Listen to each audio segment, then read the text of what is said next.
Hey guys, it's Jen. So for today's video, I want to discuss with you yung difference ng paninirahan sa province versus living in a condominium in Manila. I'm filming this video sa province, so may maririnig kayong mga... Can you hear that? Yung parang click-click only in the province. Tingnan natin ano ba yung mga pros and cons when living in the province. Unang-una dyan is nature and space. So typically, fresh air surrounded by greeneries, open spaces, community, close-knit neighbors, and a slower pace of life. Well, depende pa rin sa work kung lagi kang busy, but most of the time, talaga slow pace of living here. And when I say close-knit neighbors, yung like, everybody knows everybody. Parang gano'n. Parang lahat kayo is magkakapamilya. Sama mo na dyan yung mga food to share, kapag fiesta, gano'n. Tapos maaasahan mo sila pagdating ng mga emergencies, mga pakisuyo. Minsan, sa Manila, like sa condo, most of the people there are very busy. Halos wala na rin silang mga oras sa sarili nila. Hindi mo talaga pwede mapagkasuyuan. Siyempre, yung mga katabi mong unit, mga security guards, kasi sometimes they are also prohibited.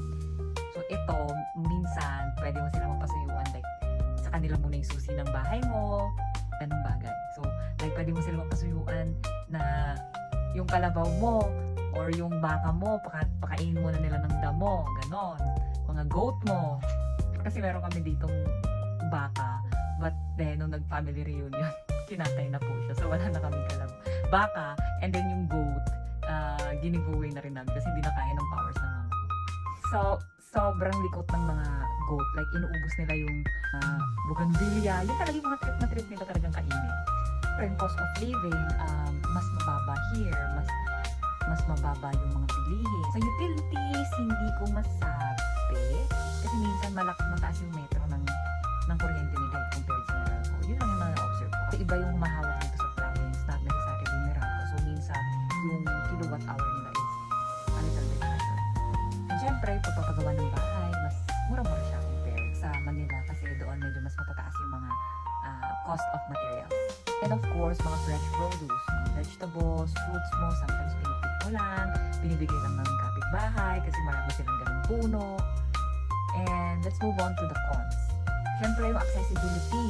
Limited yung access mo sa malls, entertainment areas, at saka yung mga specialized services. So like, ang haba ng dadayuhin mo para lang makarating dun sa isang area na yun. Kasi normally, pag nasa condo, pagbaba mo, nandyan na yung shopping mall, nandyan na yung mga banks, ATM.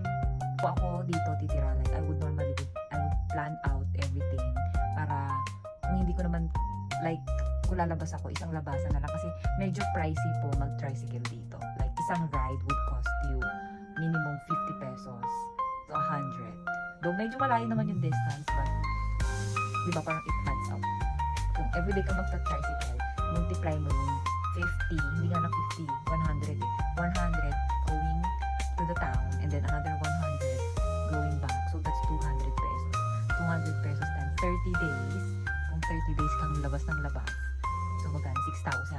So since yung area ko naman is not really, talagang sobrang province na province, yung internet is hindi naman siya ganun kabagal. Like, same lang din kung ano yung usage ko, yung internet speed ko sa Manila. So, okay na yun sa akin. Hindi naman siya hirap. Actually, may cable pa here. Tapos, if you want, you can add your phone din, telephone. And yung con talaga dito, kapag tinatamad ka mag-drive, ang hirap po ng hindi lagi kasing available yung mga tricycle, lalo sa mga medyo pagabi na, mga 5 beyond 5 p.m. Medyo mahirap na po talaga makahanap. Actually, hindi nga lang before 5. Like, all throughout the day, very madalang lang yung dumadaan ng mga tricycle dito. And wala din Grab, walang Angkas, walang Move It. Mga province na medyo malapit-lapit sa Metro Manila. So, meron naman ng mga Shopee, pero like yung mga Grab or yung magka-Grab taxi ka, mag-aangkas ka, syempre wala. Saan kapag dun sa town proper, ang hirap makachamba ng parking. And let's talk about naman living in a condo, yung mga pros. So, tulad ng sinabi ko kanina, syempre malapit siya sa mga entertainment area, shopping malls, gym, and syempre sa work mo. Syempre sa mga mahilig kumain sa labas, mga restaurants. Syempre, meron kang mga pools, gyms, and 24/7 yung security mo. Dito kasi kahit sabihin mo na meron kang bakod, madali lang yun siya ma-activate. Meron kang mga barbed wires, madali lang yung ikat. Kaya-kaya na lang ikat yan. but you don't, unless you pay for a security guard, yes, nababantayan ka, but you have to pay for it. Compared sa condo, syempre shared expenses siya, but mandatory, so magbabayad ka, and 24/7 security, all around may camera. And syempre, yung transportation, napakadali po. Kahit sobrang traffic, ayan agad, nandyan sila agad. Anywhere, kahit saan, pwedeng pumara. Which is, I think for me, is 80% pro, but 20% is con siya with the overall, talaga sa Manila, di ba? Kasi, ang dami nasa stuck sa traffic, So, kailangan lang maayos talaga yung ating transport system. And syempre, maliwanag ang buhay, lifestyle, andun lahat sa Manila.